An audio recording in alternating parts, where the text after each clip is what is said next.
प्रिय विद्यार्थियों, आज के इस वीडियो में हम नंददास के भंवर गीत के अंतर्गत पद संख्या 20 और 21 का अध्ययन करेंगे।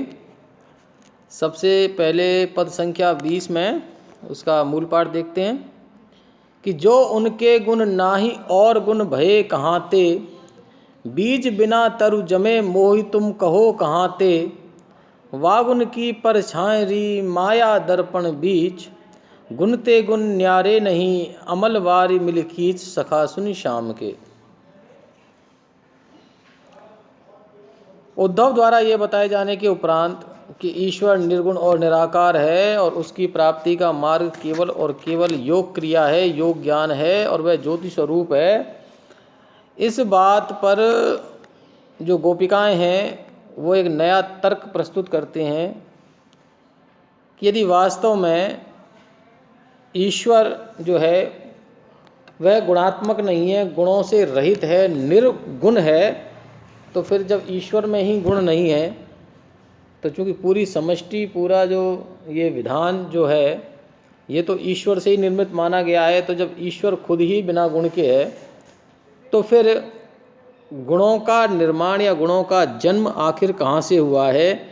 हे उद्धव जी, हे श्याम के सखा, आप हमें ये स्पष्ट करें कि जो उनके गुण नाई, जो यदि ईश्वर के कोई गुण नहीं है और गुण बहे कहाँ ते, तो फिर गुणों का जो जन्म है या निर्माण है ये आखिर कहाँ से हुआ है।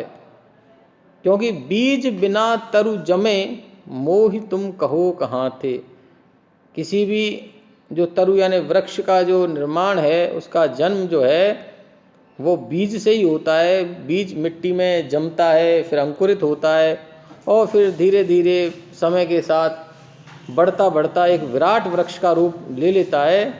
तो मुझे ये तुम स्पष्ट कर दो, ये हमें बता दो कि बिना बीज के ये जो वृक्ष है ये किस प्रकार से निर्मित हो गया। क्योंकि इसकी तो कल्पना भी असंभव लगती है कि बिना बीज के कोई वृक्ष बन सकता है, कोई पेड़ बन सकता है। वागुन की परछाई री माया दर्पण बीच, ये जो सभी कुछ दिखाई दे रहा है ये इस जो हम ईश्वर को नहीं पहचान पा रहे हैं, उनके गुणों को नहीं देख पा रहे हैं, ये सब जो क्रियाएं हैं ये बाधित जो हो रही हैं, इसका जो मूल कारण है वो है माया का प्रभाव।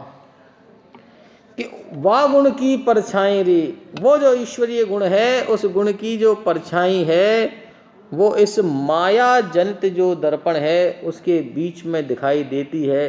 क्योंकि दर्पण मायात्मक है, माया से बना हुआ है, इसलिए वह एक सामान्य व्यक्ति को वह गुण दिखाई नहीं देते। वह विशिष्ट गुण केवल जो ईश्वर से प्रेम करता है वही उसके सगुण साकार रूप को देख पाता है।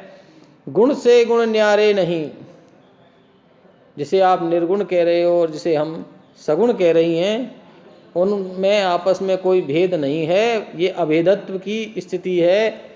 वैसे ही जैसे तुलसीदास कहते हैं, गिरा अर्थ जल बीच सम कहियत भिन्न न भिन्न, जिस प्रकार से वाणी और उससे निश्चित जो शब्द है और अर्थ ये भिन्न भिन्न नहीं है, वैसे ही जैसे बीच यानी लहर और जल, बिना जल के लहर का कोई अस्तित्व नहीं है और बिना लहर के जल नहीं दिखाई दे सकता। दोनों एक ही हैं, जल में लहर है या लहर में जल है और शब्द में ही अर्थ छिपा हुआ है और अर्थ किसी ना किसी शब्द से निश्रित है। तो ऐसे ही गुण से गुण न्यारे नहीं,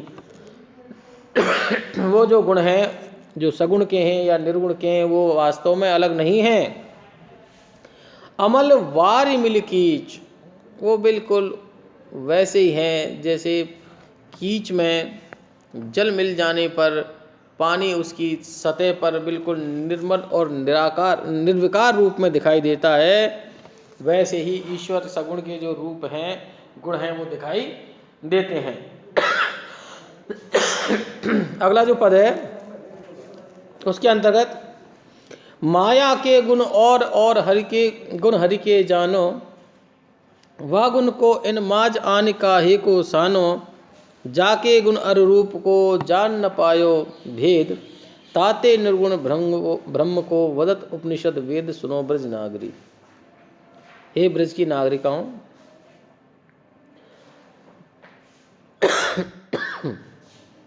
माया के गुण अलग हैं। सत रज तम। माया माँ ठगनी हम जानी, और त्रिगुण फांस लिए कर डोले बोले मधुरी वाणी। माया को त्रिगुणात्मक कहा है। जिन गुणों को हम सामान्य रूप से देखते हैं वो गुण माया के हैं, और ऐश्वर्य जो गुण है वह ईश्वर का है। ईश्वर से बनाए ऐश्वर्य।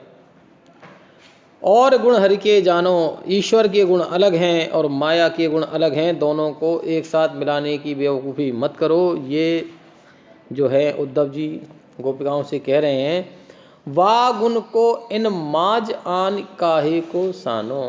वो निर्गुण निराकार के जो गुण हैं उन गुणों को, ईश्वरीय गुणों को इस माया के गुणों में मिला करके काहे को इनको सान रही हो। इनको इस प्रकार से मत मिलाओ।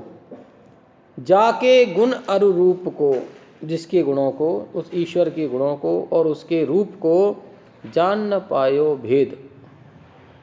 उसके कोई भी जो साधक है वो उसके स्वरूप का और उसके गुणों का आज तक भेद नहीं जान पाया, ज्ञान नहीं कर पाया कि वास्तव में क्या है वो। और इसीलिए ताते निर्गुण ब्रह्म को, इसलिए निर्गुण निराकार ब्रह्म को ही वदत उपनिषद वेद, उपनिषद और वेद जो है वह उस ब्रह्म को निर्गुण और निराकार ही बताते हैं। इसलिए हे ब्रज की सुकुमारियों, जो ब्रज नागरिकों, इस वास्तविक ज्ञान को आप प्राप्त कर लो कि ईश्वर जो है वह निर्गुण है, सगुण नहीं है। धन्यवाद।